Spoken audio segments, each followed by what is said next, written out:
Asia মহাদেশের বৃহত্তম পেয়ারা বাগান ভীমরুলির এই ভাসমান পেয়ারা বাগান প্রায় ৩১,০০০ একর জমির উপর গড়ে উঠেছে এই পেয়ারার বাগান। বরিশাল, ঝালকাঠি এবং পিরোজপুরের সীমান্তবর্তী এলাকার প্রায় ২৬টি গ্রাম জুড়ে চলছে এই পেয়ারার চাষ। আর এই চাষের সাথে জড়িত রয়েছে এই বাগানে প্রায় ১,৫০০ কৃষক। এখানে বার্ষিক পেয়ারার উৎপাদনও হয় প্রায় ৬,৫০০ মেট্রিক টন। ৩ দিক থেকে আসা খালের মোহনায় বসে ভীমরুলির ভাসমান পেয়ারা বাজার।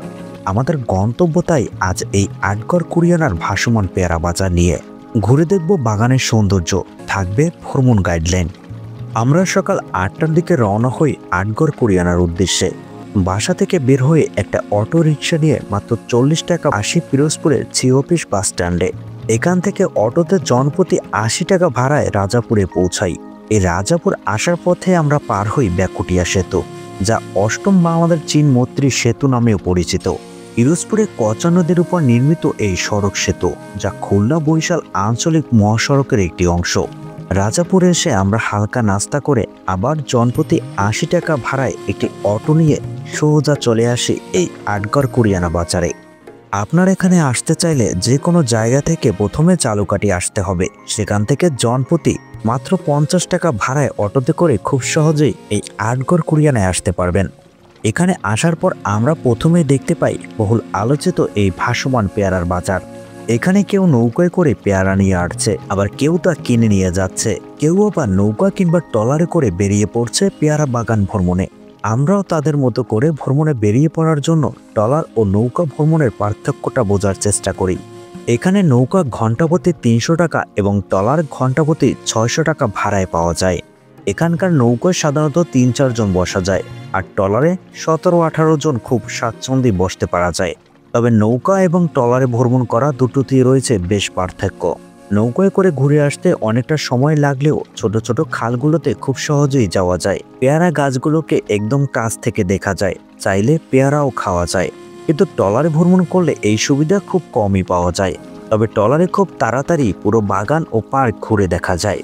আমাদের হাতে সময় কম থাকায় পুরো ট্রিপটি অল্প সময়ের মধ্যে শেষ করার জন্য আমরা সিদ্ধান্ত নিলাম ট্রলারেই ভ্রমণ করব। কিন্তু আমাদের লোক কম থাকায় ট্রলার ভাড়াটা আমাদের কাছে একটু বেশি মনে হয়েছিল। আমাদের গ্রুপটা ছিল ছোট, আমাদের গ্রুপটাকে বড় করলে ট্রলারে আমরা খুব কম খরচেই বাগান ভ্রমণ শেষ করতে পারবো। তাই আমরা এই বাজারের ঘাটে অপেক্ষা করতে লাগলাম যাতে আরও ছোট ছোট গ্রুপ পেয়ে যাই। কিছুক্ষণের মধ্যে আমরা আরও ৩টি গ্রুপ পেয়ে গেলাম। এরপর আমরা সবাই মিলে একটি ট্রলার ভাড়া করলাম, যা ঘণ্টাপ্রতি ৬০০ টাকা করে। যাক, আলহামদুলিল্লাহ, এবার আমাদের ভ্রমণ ট্রলারটি ছুটে চলল পেয়ারা বাগানের উদ্দেশ্যে। প্রথমে আমাদের ট্রলারটিকে এই পেয়ারার ভাসমান বাজারটিতে ঘোরানো হলো। এখন বাগান দেখার পালা। ছোট বড় খালের স্রোত পেরিয়ে আমাদের ট্রলারটি যাচ্ছে বাগানের ভেতরের দিকে।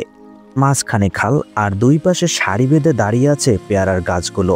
কেউ কেউ ছোট নৌকায় করে ঢুকে যাচ্ছে একদম বাগানের ভেতরের দিকে।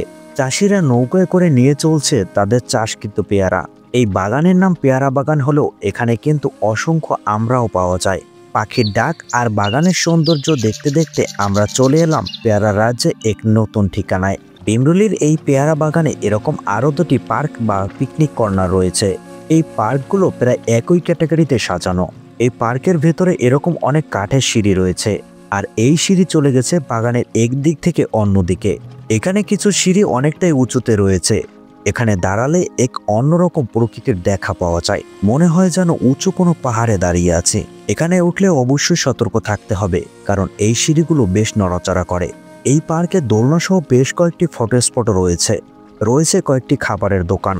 এখানে পাশাপাশি 2টি পার্ক রয়েছে, যা খালের এপারে একটি এবং অন্য পারে আরেকটির অবস্থান।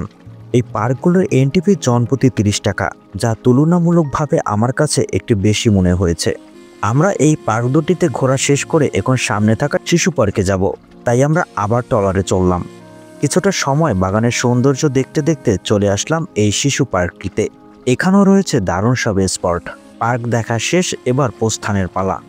ভীমরুলির এই পেয়ারা বাগানের বুক চিরে বয়ে গেছে অসংখ্য ছোট বড় খাল, আর এই খালের পাড়ে রয়েছে বহু মানুষের বসতি।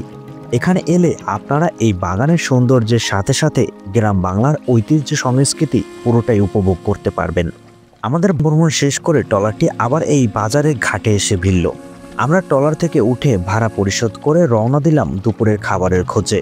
বেশ কয়েকজনের কাছে জিজ্ঞেস করে জানতে পারলাম এখানকার বৌদির হোটেলের খাবার নাকি বেশ জনপ্রিয়।